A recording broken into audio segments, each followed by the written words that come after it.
के तपाईलाई थाहा छ यो बौद्ध स्तूपा किन अर्को चैत्यहरूभन्दा भिन्न र विशेष छ भनेर? म यसको लागि यसको कहानी र इतिहासमा जान चाहे। बौद्ध स्तूपा चाहिँ आमा झ्याजिमाले स्थापना गर्नुभएको थियो। आमा झ्याजिमालाई बौद्ध स्तूपा साह्रै नै निर्माण गर्न साह्रै नै इच्छा हुन्छन् र त्यो बेला नेपालको राजालाई स्वीकृति माग्नुहुन्छ कि एउटा जग्गा पाऊँ, त्यो जग्गामा चाहिँ बौद्ध स्तूपा चाहिँ निर्माण गर्न पाऊँ भनेर राजालाई अनुमति माग्नुहुन्छ।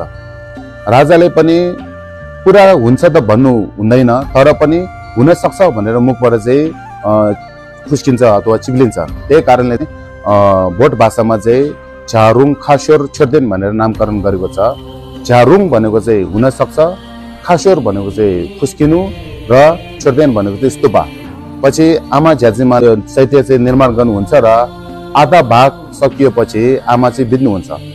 तर आमाको चारवटा छोरा हुन्छ र पछिको भाग चाहिँ आधा भाग चाहिँ चारवटा छोराहरूले चाहिँ पुरा गर्नुहुन्छ, कम्प्लिट गर्नुहुन्छ।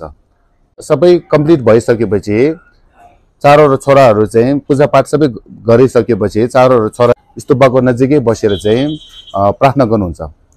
जेठो छोराले के प्रार्थना गर्नुहुन्छ भने पछिको जन्ममा भविष्यमा चाहिँ तिब्बतमा जन्म लिए, धर्म राजाको जन्म लिए, प्राणीहरूको हित गर्न पाऊँ र बौद्ध धर्म प्रचार प्रसार गर्न पाऊँ भनेर चाहिँ मनबाट प्रार्थना गर्नुहुन्छ।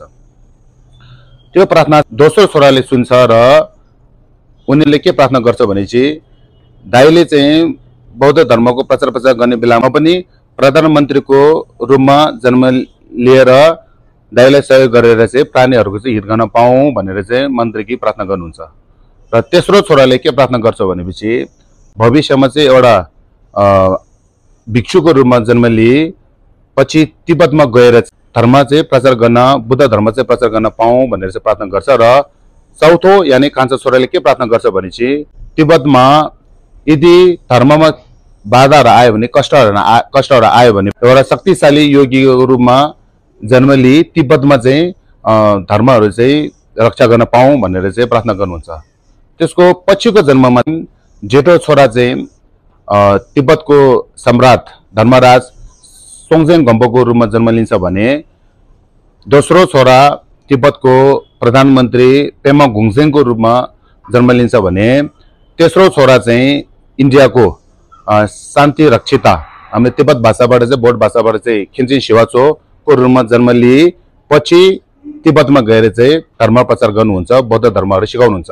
र चौथो छोरा पेमा सम्भव अथवा गुरु रिम्पोछेको रूपमा जन्म लिनुहुन्छ र इन्डियामा जन्म लिए, उडियानामा जन्म लिए, पछि तिब्बतमा गएर चाहिँ धर्मको बाधाहरू सबै हटाएर बुद्ध धर्मको चाहिँ रक्षा गर्नुहुन्छ। त्यही कारणले यो बौद्ध चैत्य चाहिँ बौद्ध मार्गीहरूको लागि चाहिँ धेरै महत्त्वपूर्ण छ। बौद्ध मार्गी भित्र पनि महायान मार्गी, महायान भित्र पनि वज्रयान मार्गीहरूको लागि यो चैत्य चाहिँ धेरै महत्त्वपूर्ण छ। यो चैत्यलाई चाहिँ हाम्रो बौद्ध मार्गीहरूले मनोकामना चैत्य पनि भनिन्छ। यहाँ चाहिँ प्रार्थना गरे भने एकदम राम्रो हुन्छ भनेर चाहिँ त्यही कारणले मनोकामना चैत्य भनेर नामकरण गरेको छ। त्यही कारणले चाहिँ यो बौद्ध चैत्य चाहिँ धेरै महत्त्वपूर्ण छ। धन्यवाद।